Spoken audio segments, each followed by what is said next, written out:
Jeep Gladiator versus Toyota Tacoma. Should Toyota be worried? Well, good afternoon, everybody, and welcome back to the channel. That's right, I wanted to talk about a little comparison between the Jeep Gladiator and the Toyota Tacoma, especially since I just got back from a trip where I spent a lot of seat time, about 36, 37 hours, not straight, in the Jeep Gladiator. As many of you may know, or maybe not, I have both. I have a 2020 Jeep Gladiator Sport S, and I have a 2020 Toyota Tacoma TRD Off-Road. Now, the big difference between the two, I guess, is my Tacoma is a manual transmission, so may not be exactly a fair comparison, but generally, everything else is pretty much the same. My Tacoma is lifted, so another little bit of a difference, but there are 5 areas that I wanted to kind of look at in comparing the two. And the first one, and this one I noticed right away, is power. In short, the Gladiator is simply more powerful. Now, the engines are comparable, but it's the way they're set up. The tune, I guess, between the two. The Jeep Gladiator is quick off the line. When you want it, it's there. It's quick when you're driving down the road and want to accelerate, for instance, to pass somebody.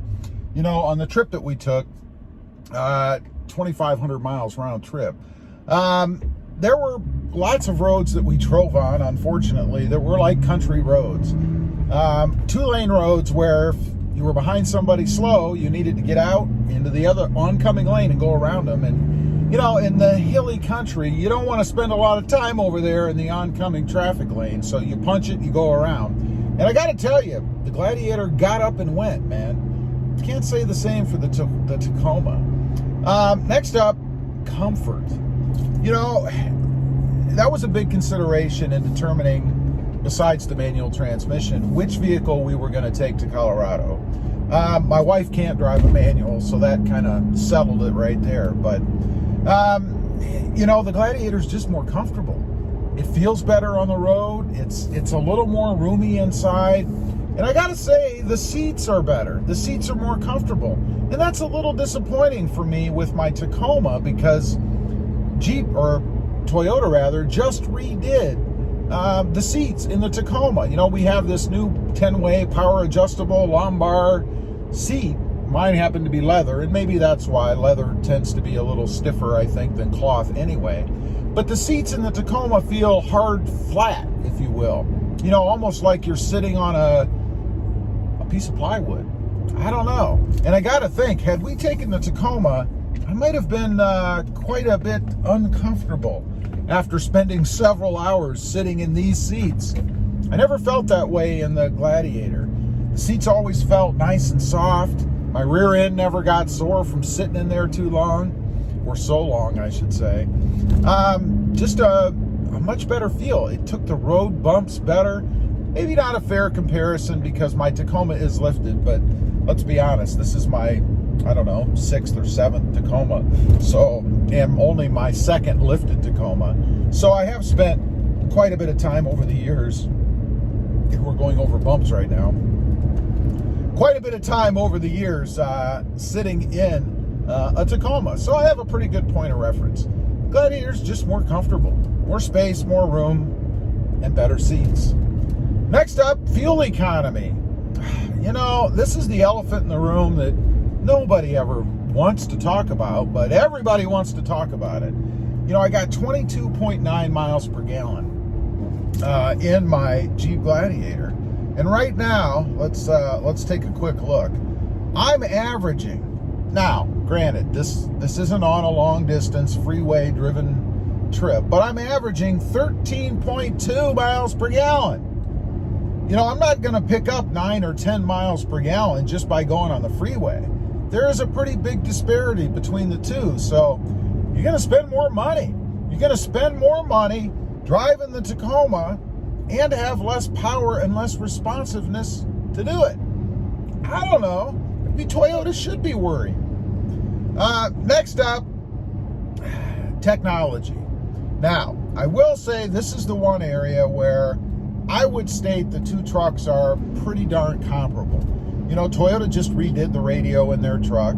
I've got this nice big screen. It's actually bigger than the one that I have in the Gladiator. It has Apple CarPlay, Android Auto, all that stuff. Same thing as what the Jeep Gladiator has.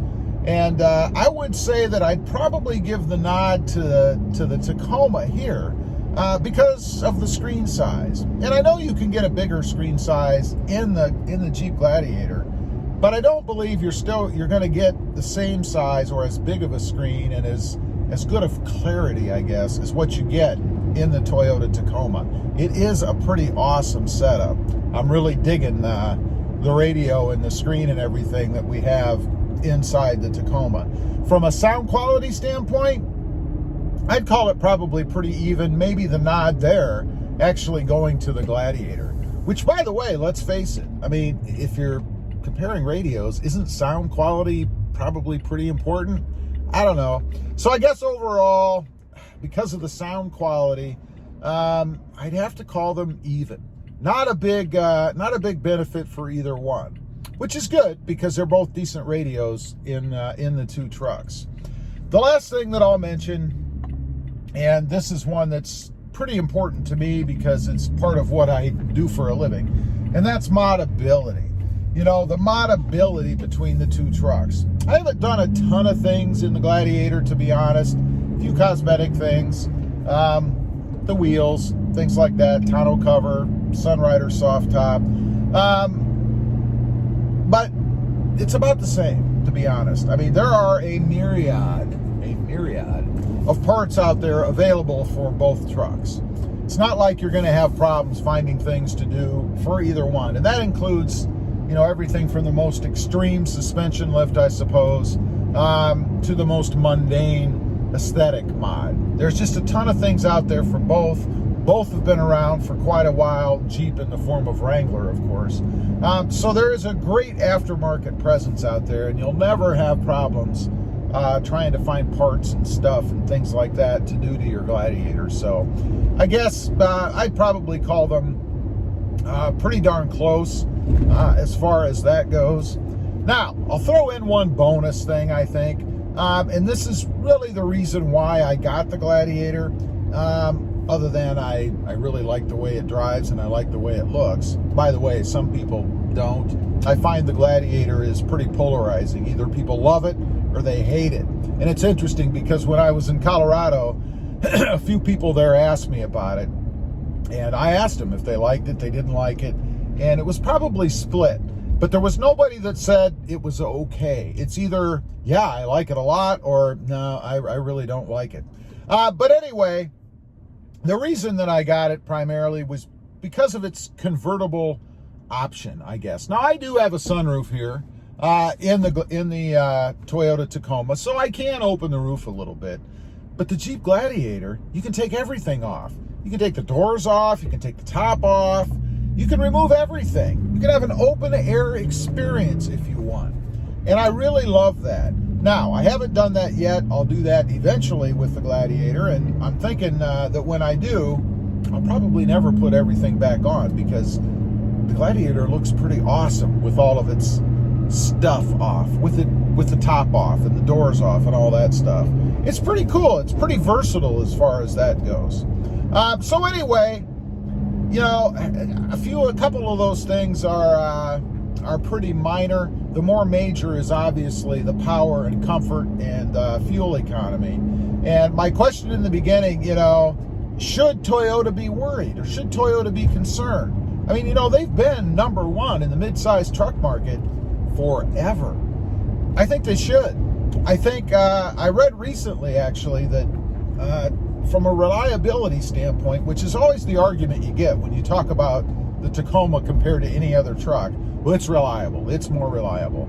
I actually saw a report recently that the Tacoma is now number 7 out of 7 when it comes to reliability.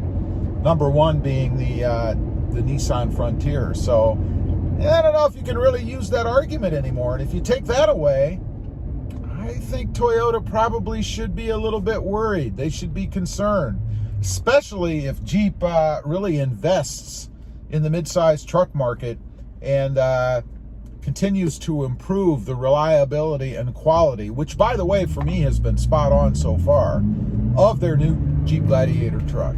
Anyway, leave a comment down below. Let me know what you think. I love both trucks. Don't get me wrong. If you've had both, what's your take on the Jeep Gladiator as compared to the Toyota Tacoma? I'd be curious to know. Also, real quick, shameless plug, if you're interested and you haven't before, check out my other channel. It's all about the 2020 Toyota Tacoma. It is Rob Motive, and we're riding in the Tacoma right now. Also, don't forget to click that notification bell so that you don't miss out on any upcoming videos. And do me a favor, smash that subscribe button on the way out. Thanks for watching. Stay safe out there.